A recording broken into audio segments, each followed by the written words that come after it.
네, 오늘 저와 함께 나눌 말씀은 말씀을 듣고 실천하기, listening and practicing the word.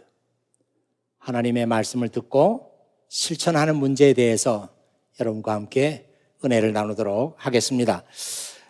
그 전에 우리 성가대 찬양 감사드리고요.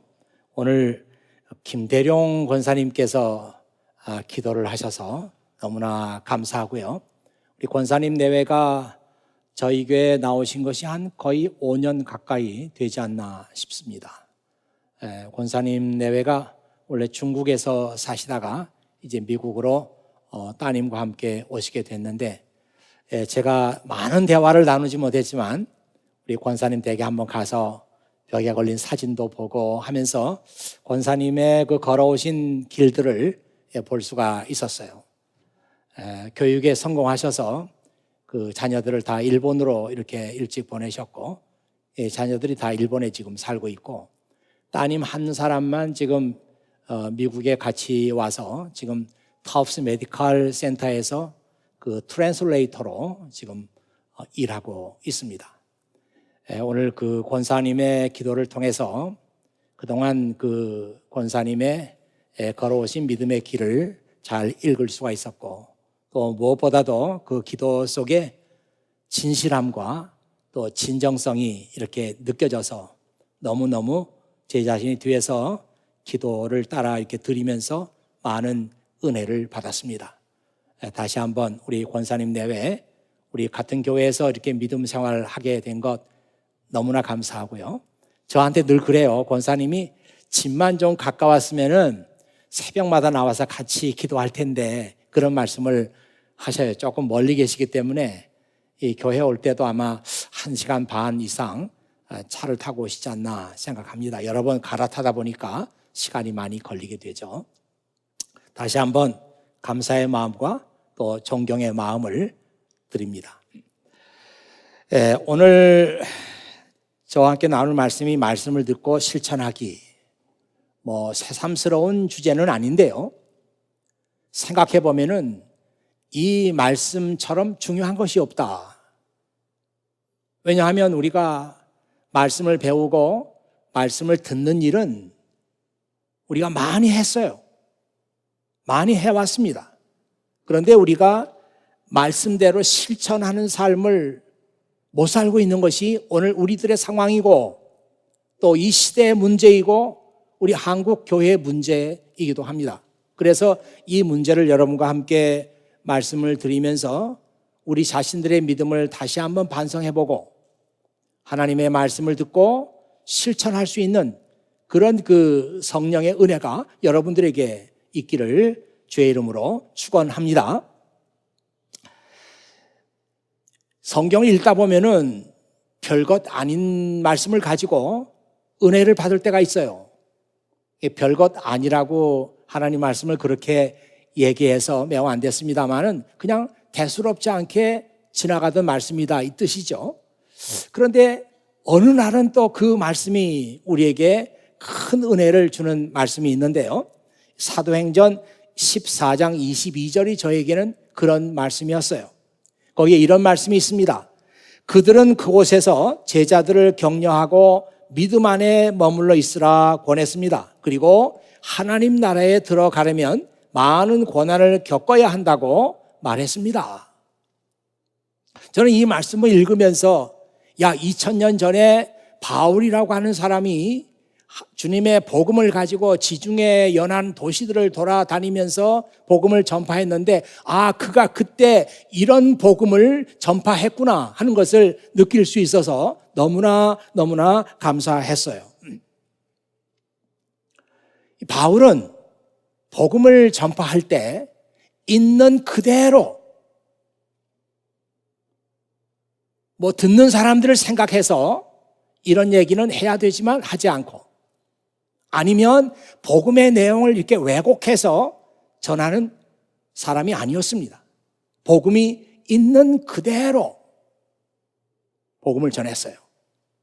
같은 뜻으로 그 고린도후서 2장 17절에 가면 이런 말씀이 있습니다. 우리는 다른 허다한 사람들처럼 복음을 적당히 왜곡시켜서 팔고 다니는 일은 하지 않습니다. 마치 그 약장사처럼, 약장사는 사람들을 모아야 되잖아요. 그러니까 재밌는 얘기를 해야 되잖아요. 약이 어떻게 됐든 간에 적당히 좋게 얘기해가지고 약 팔고 떠나면 되잖아요. 바울 시대에도 그런 식으로 예수 그리스도의 복음을 전파하는 사람들이 있었습니다. 그러나 바울은 그런 사람들하고 같지 않았어요. 요즘에 물건을 살 때 온라인으로 물건을 많이 사잖아요. 예, 저도 아마존이나 여러분 똑같이 그런 그 온라인 스토어를 많이 이용하는데요. 편리하고 너무 좋아요. 그리고 그런 그 시스템이 잘 갖춰진 그 온라인 스토어는 사람을 속이거나 그런 일을 하지 않습니다. 그런데 조금 전 단계에서 온라인 스토어들이 있는데 사실 어떤 스토어인지도 모르고 누가 운영하는지도 모르는데 그런 그 스토어들 보면은 값이 싸요. 야, 이거 내가 꼭 가져야 되는 건데 싸구나. 그래서 들어가서 이제 사겠다고 하고 몇 가지 물어보면 yes 하다가 마지막 단계에 갔는데 값을 보니까 아니 처음에 15불인 줄 알았는데 20불이에요. 근데 그렇게 해봤자 전으로 돌아갈 수도 없고 캔슬도 잘 안 되고 울며 겨자 먹기로 20불짜리를 사야게 되는 그런 때가 있습니다. 여러분 그러지 않겠습니다만은 저는 그런 일을 여러 번 당했어요. 그걸 히든 코스트라 그러잖아요. 그거를 딱 감춰놓고 눈에 잘 띄지 않아요. 그런데 나중에 알고 보니까 값이 비싸지는 거예요. 왜 우리가 크리스찬의 삶을 배울 때 처음부터 행함과 실천에 대해서 말씀을 배우지 않았을까? 또 말씀을 가르치는 사람들은 왜 처음부터 복음을 가르치면서 행함과 실천의 중요성에 대해서 말하지 않았을까? 오늘 사도 바울의 얘기를 잠깐 드렸습니다마는 그는 하나님 나라에 들어가려면 많은 고난을 받아야 합니다. 처음부터 그 얘기 다 했어요. 나중에 예수 1년 믿고 2년 믿고 한 5년쯤 믿고 나니까 고난을 받아야 된다는데 나중에 그 사실을 안 것이 아니고 처음부터 우리 크리스찬들에게는 고난이 있습니다. 주님이 고난을 받으신 것처럼 우리도 고난을 받아야 합니다. 그 얘기를 처음부터 복음을 전하면서 바울은 했던 거예요. 어떤 사람은 우리 믿음 생활에 등급이 있는 것으로 생각합니다. 단계가 있다고. 초급반, 중급반, 또 고급반. 그래서 초급반하고 중급반을 거칠 때는 말씀만 배우고 이제 고급반에 가야 이 말씀을 실천하는 문제에 대해서 공부를 하는 것으로 그렇게 알고 있는 사람들이 많고 또 그런 식으로 복음을 가르치는 사람들이 많은데 그게 커다란 문제라고 생각합니다. 여러분 성경 말씀을 한번 보십시오. 나에게 주님, 주님이라고 말하는 사람 모두가 하늘나라에 들어가는 것이 아니다. 하늘에 계신 내 아버지의 뜻대로 행하는 사람만이 하늘나라에 들어갈 것이다. 예수님 말씀이에요. 또 마태복음 7장 24절부터 보면은 내 말을 듣고 그대로 행하는 사람은 바위 위에 집을 지은 지혜로운 사람과 같다. 비가 내리고 홍수가 나고 바람이 불어 그 집에 몰아쳐도 그 집은 무너지지 않는다. 왜냐하면 그 집은 바위 위에 지어졌기 때문이다. 내 말을 듣고도 행하지 않는 사람은 모래 위에 집을 지은 사람과 같다. 여기서 중요한 것은요, 이걸 놓치면 안 돼요. 예수님의 말씀에서 지금 중요한 포인트는 말씀을 듣는 일과 말씀을 실천하는 일이 두 가지 일이 아니고 하나의 일이라는 거예요.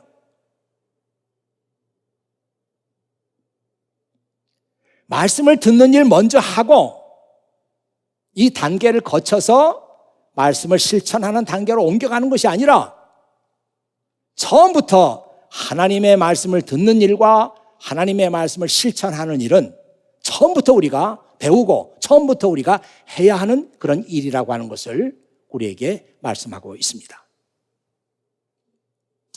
요한계시록 1장 3절에도 같은 말씀이 나오죠. 이 책에 기록된 말씀을 듣고 이 책에 기록된 것을 지키는 사람은 복이 있다. He blesses all who listen to its message and obey what it says. 하나님의 말씀을 듣는 거, listening and obeying, 이 두 가지 문제가 한 문장 속에 다 들어 있습니다. 말씀 하나 더 볼까요? 시편 1편에 나오는 말씀인데요. 행복한 사람은 나쁜 사람들의 꼬임에 따라가지 않는 사람입니다. 행복한 사람은 죄인들의 가는 길에 함께 서지 않으며 빈정대는 사람들과 함께 자리에 앉지 않는 사람입니다. 그들은 여호와의 가르침을 즐거워하고 밤낮으로 그 가르침을 깊이 생각합니다. 그들은 마치 시냇가에 옮겨 심은 나무와 같습니다. 계절을 따라 열매를 맺고 그 잎새가 시들지 않는 나무와 같습니다. 그러므로 그가 하는 일마다 다 잘 될 것입니다. 저는 이 시편 1편 말씀을 읽을 때마다 예전에 제가 읽었던 책의 내용이 생각이 나는데요. 어떤 목사님이 이제 새로운 교회로 부임을 해서 갔어요. 그래서 제일 먼저 그 교인들을 한 가정 한 가정 신방을 했습니다. 근데 이제 어느 집에 신방을 하기로 이제 스케줄을 딱 짜놓고 장로님 한 분에게 같이 가자고 그렇게 했더니 그 장로님이 매우 난색을 표시하는 거예요. 가기 싫다는. 그래도 그냥 같이 가시자고 해서 이 목사님과 그 장로님이 그분 댁을 같이 신방을 하게 됐어요. 그런데 그 장로님이 신방하는 내내 똑바로 앉질 않고 삐딱하게 이렇게 하고 있는 거예요. 이렇게 하고. 참, 그 예배 시간에 물어볼 수도 없고 그래서 다 끝나고 나와서 장로님 왜 그 집에서 이렇게 삐딱하게 이렇게 앉아 계셨습니까? 그렇게 물어봤더니 그 장로님이 하는 말씀이 목사님이 오늘 그 집이 어떤 집인지 몰라서 그러십니다. 성경에 죄인과 함께 서지도 말고 앉지도 말라고 하지 않았습니까? 그래서 제가 삐딱하게 이렇게 있었던 것입니다. 이 말씀을 듣고 웃으시는 분들은 시편 1편을 아는 분들이에요. 안 웃으시는 분들은 그게 무슨 얘기인가 잘 모르시는 분들이에요. 상관없어요. 여기서 행복한 사람이 누구냐? 인간의 가장 중요한 문제에 대한 질문이에요. 이 질문에 대한 대답이 시편 1편에 나와 있어요. 여러분들은 어떤 사람이 행복하다고 생각합니까? 이 크리스찬의 말씀과 크리스찬의 가치관이 아직 형성이 안 된 사람들은 교회 나와도 안 나오는 사람하고 다르지 않아요. 매주 교회 예배를 드리면서도 교회 다니지 않는 사람과 똑같은 생각을 한다 이 말이에요. 인생의 가장 중요한 문제, 무엇이 인간을 행복하게 하는가? 많은 사람들은 생각하기를 행복이라는 게 뭐 별거 있습니까? 자기가 원하는 것을 다 얻으면 그것이 행복이 아니겠습니까? 이렇게 생각하는 사람들이 많아요. 아마 여러분 가운데도 그렇게 생각하는 사람들이 많이 있을 거예요. 그런데 인생의 행복이 자기가 원하는 것을 다 얻음으로써 행복이 주어진다고 생각하는 사람은 결코 행복할 수 없습니다. 왜냐하면 자기 원하는 것을 다 얻을 수 없기 때문이죠. 그런 사람이 있다고 하더라도 소수의 사람이 자기 원하는 것을 얻을 수 있을지 모르겠어요. 그리고 그렇게 해서 원하는 것을 얻었지만 그것이 영원하지 않아요. 그러니까 그가 추구한 행복도 영원하지 않은 거죠. 잠깐 동안의 행복, 그런 것이나마 누릴 수 있는 사람이 얼마나 되겠어요? 오늘 성경 말씀은 그렇게 대답하지 않습니다. 인생의 행복은 무엇이냐? 하나님의 말씀을 듣고 그 말씀을 밤낮으로 잊어버리지 않고 묵상하는 사람, 이 사람이 행복한 사람이다. 여러분, 이 말씀을 잘 들으셔야 돼요.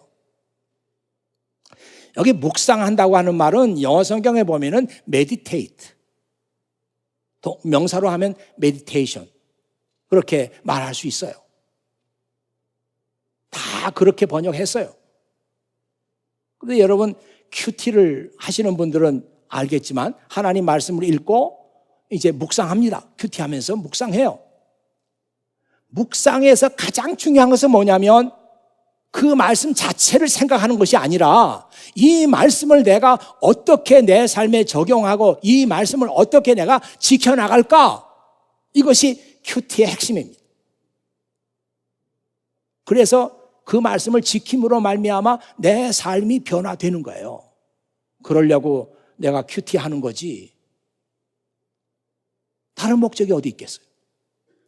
여기 메디테이트라고 하는 하나님의 말씀을 묵상한다고 하는 말은 하나님을 더 가까이 따르기 위해서 그 길이 무엇인가 하는 것을 생각하는 것입니다. 그러니까 이 묵상한다고 하는 말 속에 이미 생각만 하는 것이 아니라 크리스찬의 행동과 실천의 문제가 들어있는 거예요, 이 속에. 어떤 사람이 행복한 사람이냐?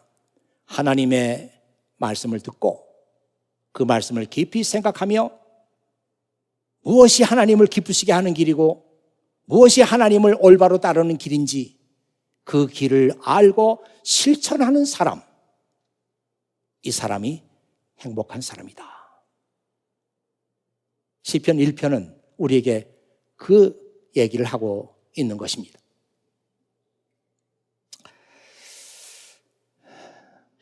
여러분이 잘 아는 짐 엘리엇 얘기가 생각이 납니다.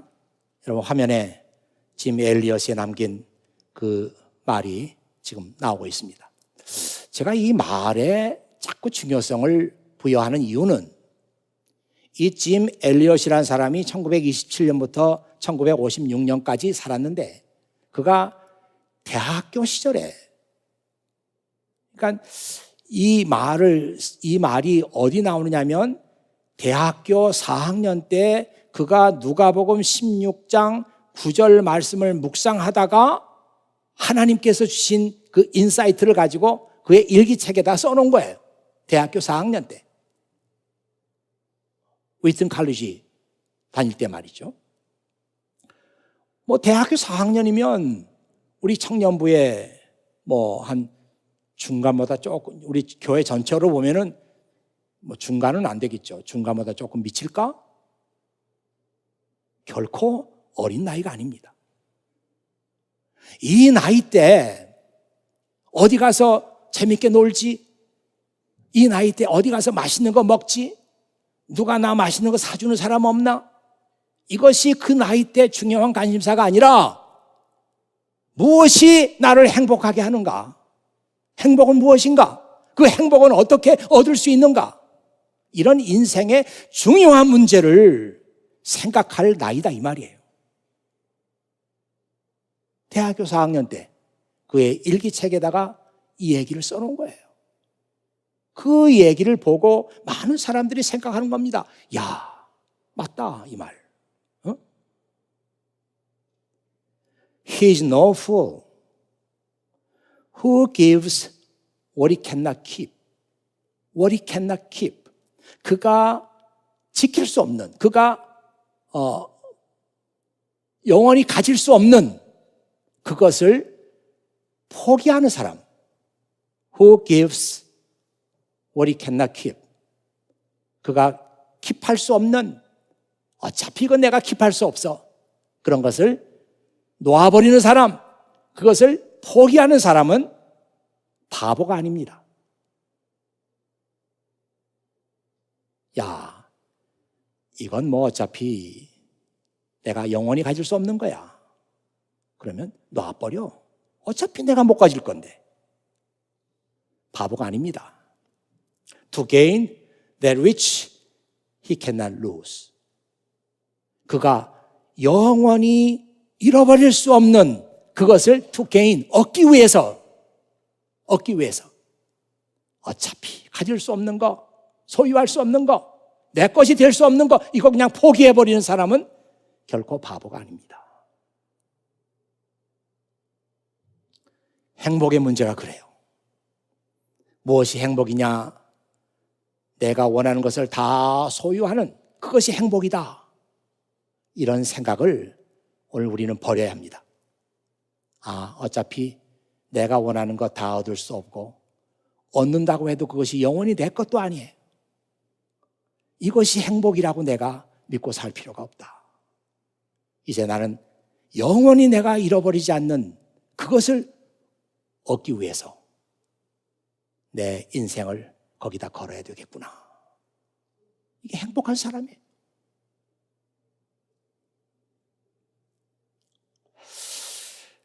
우리 가운데 성경을 잘하는 사람들이 있어요.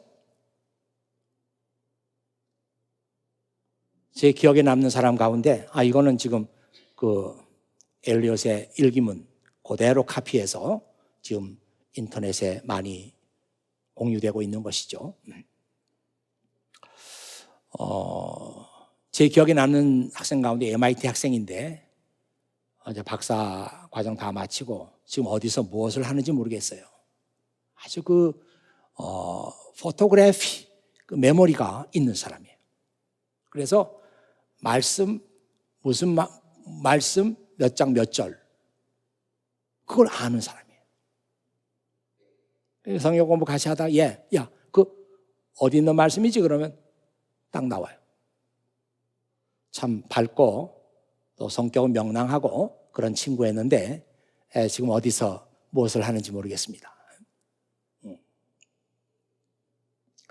많은 사람들이 성경 공부하고 교회 한 10년쯤 나오면은 다 서재에 가보면은 성경 공부했던 그 바인더들 다 꽂혀 있어요. 그런데 그렇게 공부를 하는 사람들은 많이 있는데 하나님 말씀을 지키면서 하나님 말씀을 실천하면서 정말 행복한 인생의 길을 걸어가는 사람들은 그렇게 많지 않습니다.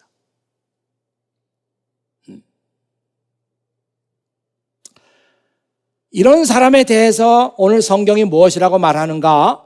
23절, 24절 보니까 하나님의 가르침을 듣고 아무것도 행하지 않는 사람은 거울을 들여다보고 있는 사람과 같습니다. 그는 자기 얼굴을 들여다보고도 일어나면 금방 자신의 얼굴이 어떠했는지 잊어버립니다. 어떤 사람이 버스를 탔는데 많은 사람들이 자기를 쳐다보더래요. 오늘 웬일이지? 쳐다보는 게 뿐만 아니라 어떤 애들은 킥킥 웃기도 하고 이상하다. 왜 이러지? 집에 가서 얼른 거울을 봤어요. 거울을 봤더니 그날 그 사람이 이발을 했는데 머리를 감지 않고 대충 털고 나왔는데 그 이발하고 나서 그 머리카락, 조그만 머리카락 있잖아요. 그게 여기 다 땀에 그냥 다 덮여 있더래요. 그래서 사람들이 웃은 거예요.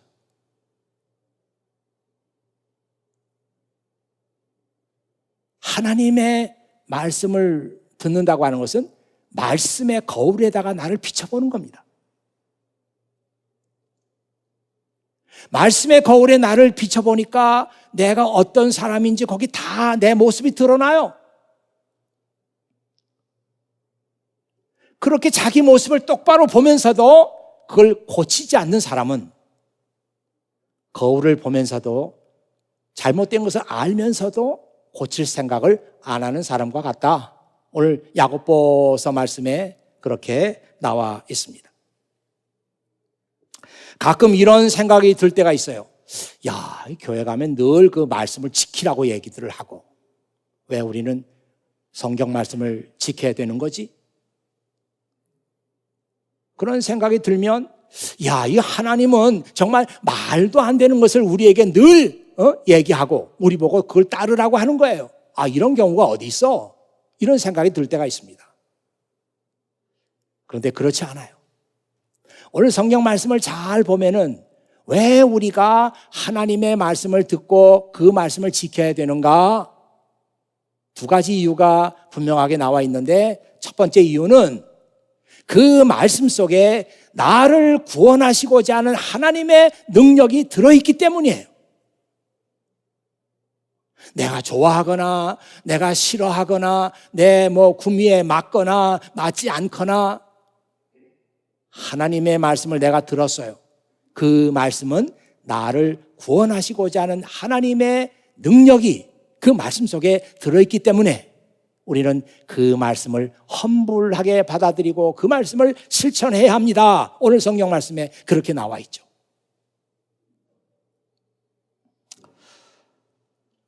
이스라엘의 아주 옛날 구약 얘기예요. 이스라엘에 엘리사라고 하는 하나님의 사람이 있었습니다. 엘리사는 엘리야라고 하는 사람의 제자, 후계자예요. 근데 엘리야가 굉장한 하나님의 선지자죠. 그런데 엘리야를 통해서는 별로 그렇게 많은 기적이 나타나지는 않았어요. 근데 그 후계자인 엘리사를 통해서는 많은 기적이 나타나 있습니다. 그래서 성경 보면 엘리사가 가는 곳마다 놀라운 일들이 벌어져요. 근데 그 동시대에 시리아라고 하는 대국이 있는데, 그때다 지금은 시리아가 지금 아주 국제적으로 아주 천덕꾸러기가 됐지만 그때는 대국이었어요. 그래서 그 시리아의 국방부 장관이 있었는데 그 이름이 나만이라고 하는 사람이에요. 국방부 장관이니까 한 나라의 그 실권을 장악한 사람이죠. 근데 그 사람이 나병에 걸렸습니다. 옛날 성경에 문둥병이라고 나와 있는 레프러시 병에 걸렸어요. 이제 그래서 나으려고 시리아의 모든 의학, 시리아의 모든 그 치료법을 다 해도 낫지 못해요. 그런데 이스라엘 작은 나라에 엘리사라고 하는 하나님의 사람이 있다. 그에게 가면 병을 고칠 수 있다. 이런 소문을 듣고 이제 그가 이스라엘로 갑니다. 근데 얼마나 그가 대단한 사람인지 갈 때 시리아의 왕이 친서를 이스라엘 왕에게 전하라고, 이 편지를 먼저 주라고, 그러면 이스라엘 왕이 그대를 함부로 하지 못할 거고 아주 환대할 거라고 편지를 줬어요. 그래서 그 편지를 이스라엘 왕이 받아보고 옷을 찢으며 울죠. 야, 세상에 나병에 걸린 사람을 우리나라로 보내면서 잘 해주라고, 낫게 해주라고, 내가 어떻게 그 병을 낫게 할 수 있느냐 하면서 이제 큰일 났다. 시리아의 요청을 거절하면 또 무슨 일이 벌어질 것 같고, 그래서 절망에 빠지죠. 자, 그 시간에 이 나아만은 엘리사를 찾아갑니다. 야, 이 사람이 진짜 능력이 있을까? 그리고 이 사람이 내 병을 고칠 수 있을까? 하면서 기대를 가지고 가요. 갔는데 막상 엘리사는 나아만을 만나주지도 않아. 나오지도 않아. 그러면서 종을 시켜가지고 돌아가십시오. 가시다가 보면 요단강이 있는데 그 요단강에 가서 7번 몸을 씻으면 나을 겁니다. 그래서 이 나아만이 돌아가면서 너무너무 감정이 상했죠. 나를 이렇게 대할 수가 있는가. 분이 풀리질 않아요. 그때 나아만의 종 한 사람이 그런 얘기를 합니다. 그게 그럴 문제가 아니지 않습니까? 그 사람이 주인에게 그것보다 더한 일을 하라고 해도 해야 할 판인데 가다가 7번 몸을 씻으라는데 그게 어려운 일 아니지 않습니까? 그러니까 나만이 듣고 깨달아요, 그것을. 그래, 네 말도 일리가 있다. 그래가지고 7번 몸을 씻어요. 성경에 보면은 7번째 몸을 씻었을 때 나만의 그 병이 다 낫고 나만의 살갗이 어린아이의 살갗처럼 깨끗해졌다. 여러분, 이 말씀을 여러분이 읽으면서 야, 이거 뭐 참 진짜 이런 일이 있구나, 그렇게 읽고 지나가는 게 아니라 이 말씀 속에서 하나님께서 우리에게 지금 무엇을 말씀하려고 하시는가 하는 것을 여러분이 그것을 포착해야 되잖아요. 하나님의 말씀은 내가 느끼기에 좋거나 말거나 이건 말도 안 돼, 그렇게 느껴지는 말씀이라고 할지라도 그 말씀은 나의 유익을 위해서, 나를 구원하기 위해서 하나님께서 주신 말씀입니다. 내키지 않았지만 그가 7번 그 말씀대로 실천했어요. 그랬더니 하나님께서 하시는 놀라운 구원의 능력이 이 사람에게 임하게 된 것입니다.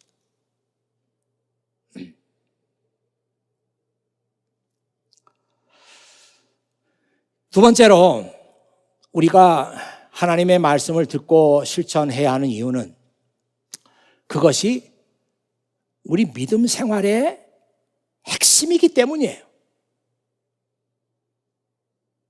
이 말을 조금 바꿔 말하면 하나님의 말씀을 듣고 지키는 것이 하나님을 닮는 길입니다. 하나님을 닮는 길이에요. 이 말을 다른 말로 말하면 하나님께 영광을 돌리는 길이라고 말할 수도 있고, 우리 믿음 생활의 가장 중요한 핵심이다, 이렇게 말할 수도 있습니다. 성경에 보면은 이 경건이라고 하는 말이 오늘 성경에도 경건이라는 말이 나와요. 이 경건이라고 하는 말을 그 영어로 표현하면 뭐 여러 가지 단어를 많이 쓸 수 있는데, 그래도 성경에서 제일 많이 쓰는 단어가 godliness라고 하는 단어입니다. godliness. 형용사로 하면은 godly 이렇게 말할 수 있죠. 이 godliness 또 godly라고 하는 말은 전부 앞에 God란 말이 붙었잖아요. 모두 하나님의라고 하는 그 명사가 붙어 있습니다. 경건은 godliness, 또 경건한 그러면 godly 이렇게 말할 수 있는데, 그건 뭐냐? 하나님을 닮는 거예요. 그러니까 여러분들이 이 godliness라고 하는 말을 영어 사전에서 찾아보면 이런 그 definition이 나옵니다. Conforming to the laws and wishes of God. 하나님께서 원하시는 거, God's wishes. 그리고 God's law, 하나님의 말씀이죠. 이것을 conforming 하는 거예요. conforming 한다고 하는 것은 따라간단 말이에요. 하나님의 말씀과 또 하나님의 소원, 하나님이 원하시는 것을 그대로 따라가는 겁니다. 이것이 경건이에요. 야, 참 그렇게 본다고 하면 이 경건에 대해서 우리가 너무나 잘 모르고 있는 거죠. 많은 사람들은 무엇이 경건이냐? 그냥 조용하게 하나님 앞에 와서 기도하고 또 성경 말씀 보고, 그리고 이 세상에 나가서는 악한 세력에 물들지 않도록 자기를 잘 지키고, 그렇게 하면 그것이 경건이 아니냐, 이렇게 생각하는데 그것은 경건의 의미의 절반이에요. 나머지 절반은 뭐냐? 그런 생각을 뛰어넘어서 나머지 절반 경건의 개념은 이 세상에 나가서 하나님의 말씀과 그리고 하나님께서 기뻐하시는 것을 찾아서 하는 거예요. 이것이 참된 경건입니다.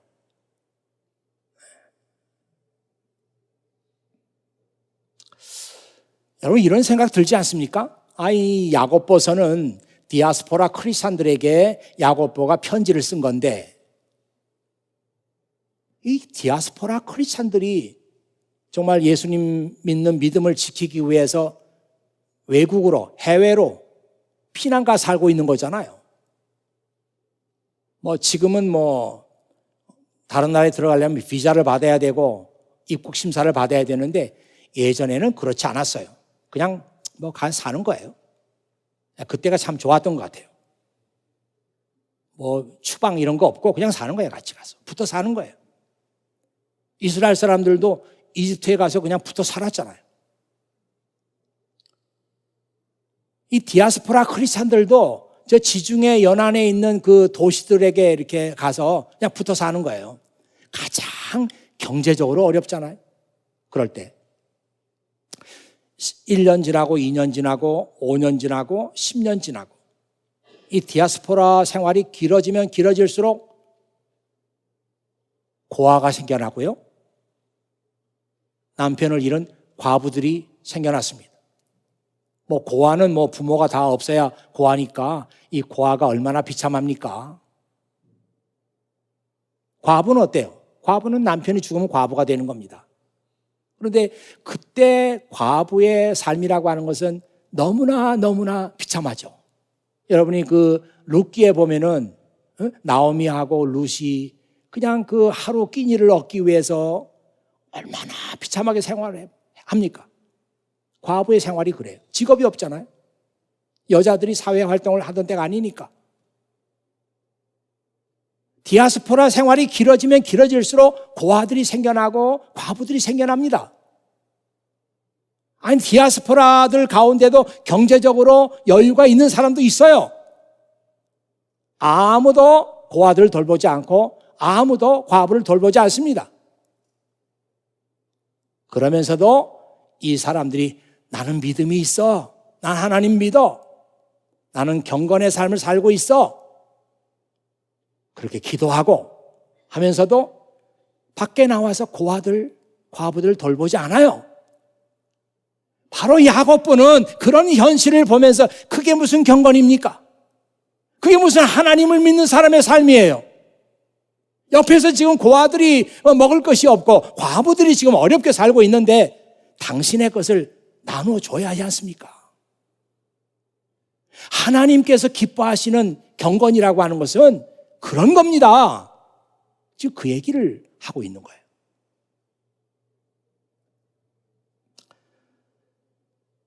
성경이 말하고 있는 경건이라고 하는 것은 골방에서 끝나는 게 아니에요. 성경 읽고 기도하고 그렇게 해서 우리 경건 생활 할 수 있는 것이 아니라 이제는 골방에서 나와서 하나님께서 기뻐하시는 일을 하는 것입니다. 실천하는 거예요. 이것이 성경이 말하고 있는 경건입니다. 여러분 성경 한번 그 이사야 말씀 한번 화면에서 같이 보시겠습니다. 이사야 58장 6절에서 7절에 나오는 말씀인데요. 아주 유명한 말씀이에요.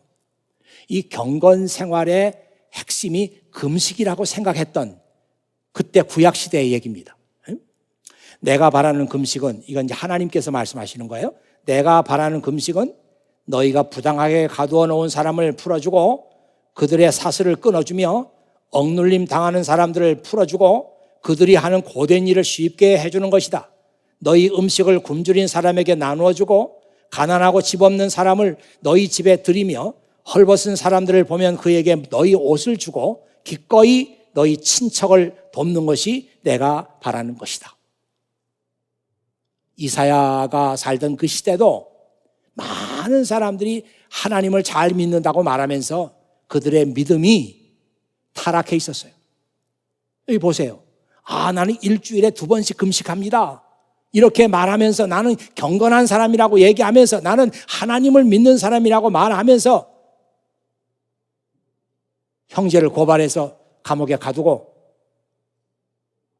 이 사람 때문에 억울한 일 당한 사람이 생겨나고 하나님을 믿는다고 하면서 사람들을 그냥 고되게 학대를 하고 가난하고 집 없는 사람들 돌보지 않고 이렇게 생각하는 사람들이 많았던 시대예요. 결국 나라가 망했죠. 그러다가 나라가 망했어요.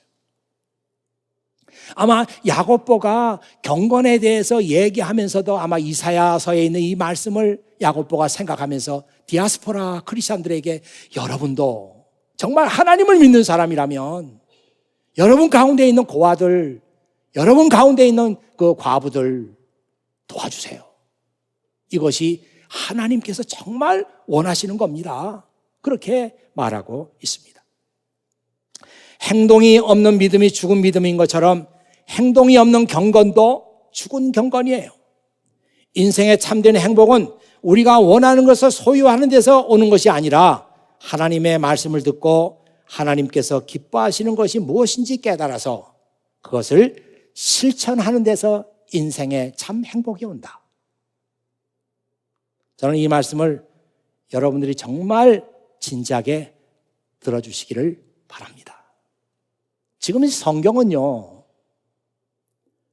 자기가 원하는 것을 얻어서 행복해질 수 있는 몇 퍼센트의 사람들을 향해서 하고 있는 얘기가 아니에요.